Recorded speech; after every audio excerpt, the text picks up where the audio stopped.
Hello again, fight fans. I am Jason Burgos for SureDog.com, and I am joined by one of the greatest submission artists in MMA history. He's the former Dream and One Championship lightweight king. In a rare English interview, he's the one and only Shinya Aoki. Shinya and Tatiana translating, thank you so much for the time. This fight coming up at Unbreakable will be your 55th fight. The life of a professional fighter is very difficult. So what motivates you to get up in the morning with the aches and pains, to go and train, to do the strict dieting and embrace this life? You know, what goals do you still have left after such a great career? 54センチで正確には55戦なんですけど、Simply, he does it simply for the batter that it's fun. I understand that people have different goals in fighting, but my life has been dedicating to fighting in essence, and to be able to continue fighting as long as I can is my goal essentially, and just have fun with it. I read in an article how you don't like being called an MMA legend, but to so many fans of yours, especially in Asia, you are that.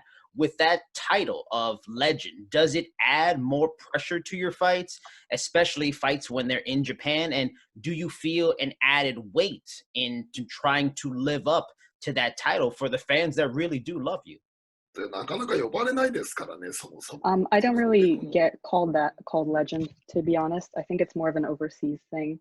In Japan, people don't really use that word lightly, and it's more, he considers it more embarrassing rather than something to take pride in, and he doesn't really take it seriously, to be honest. For your fans in North America, they rarely got to see you compete here or sign a long-term deal with a promotion like the UFC or something like that, Bellator, for example. What was it about competing in America that really did not interest you enough to do it more often? And is there any regret at all that you did not get to compete in the UFC octagon at least once?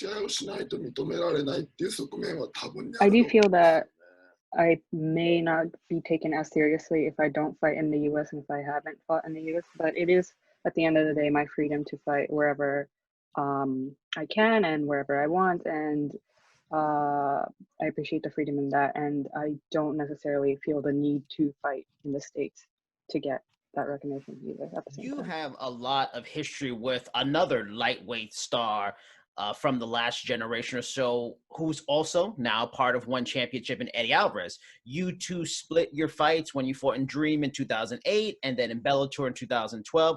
Do you have any interest in a third fight with Eddie in one? And if not, and it's not a fight with Eddie, are there any fights around the world in this sport, even fights outside of one, that you would like to do before you end your career, be it Khabib Nurmagomedov, Conor McGregor, or Dustin Poirier?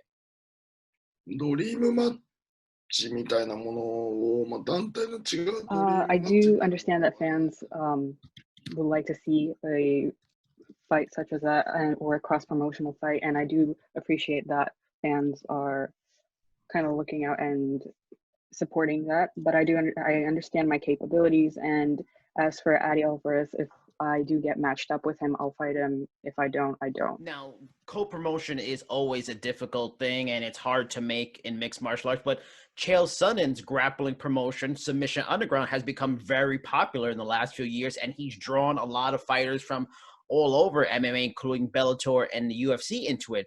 You have done a bunch of grappling matches during your MMA career. Would you have any interest in a trip to America to compete against a top UFC name in a grappling match for Submission Underground?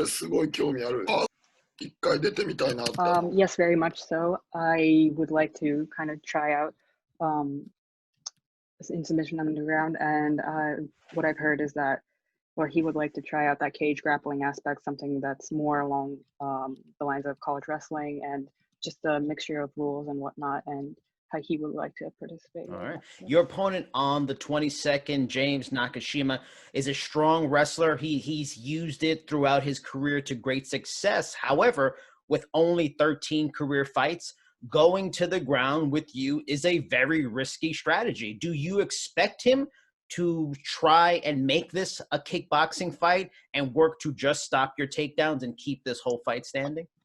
印象は特にこの何か強いって He seems like a good overall all-rounder, all-round fighter.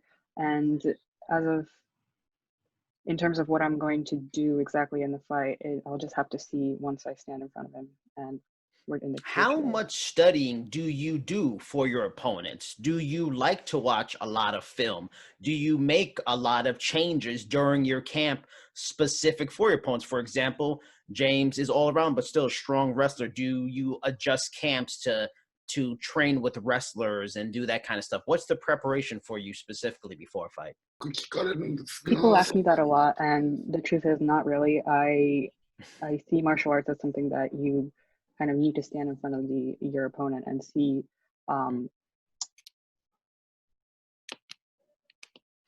see how it turns out. Sorry. No problem. What are your passions away from fighting, other than spending time with your family, which a lot of fighters do? But are you a big fan of movies, video games, outdoor sports? Do you like to read novels? Are there passions that you have that some of your fans may be surprised that Shinya Aoki actually likes?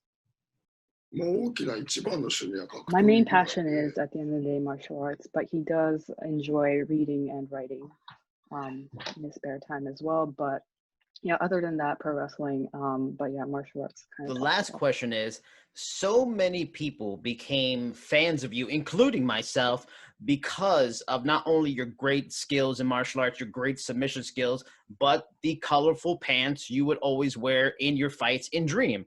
Do you miss getting to wear those during your fights in One on any level? それなんかね、やっぱこうみん A な lot of people ask, but you can't actually wear long pants in the current promotion. Design-wise, it's pretty set, so it's hard to diverge from what's already expected. And but it's a shame because it's something that I did enjoy designing. And from earlier in Pride days, you could wear shoes and you could wear your jiu-jitsu gi. So I do miss that aspect. And I wore the long pants, but I did not wear shoes. So I would like to compete with shoes again if the opportunity arises.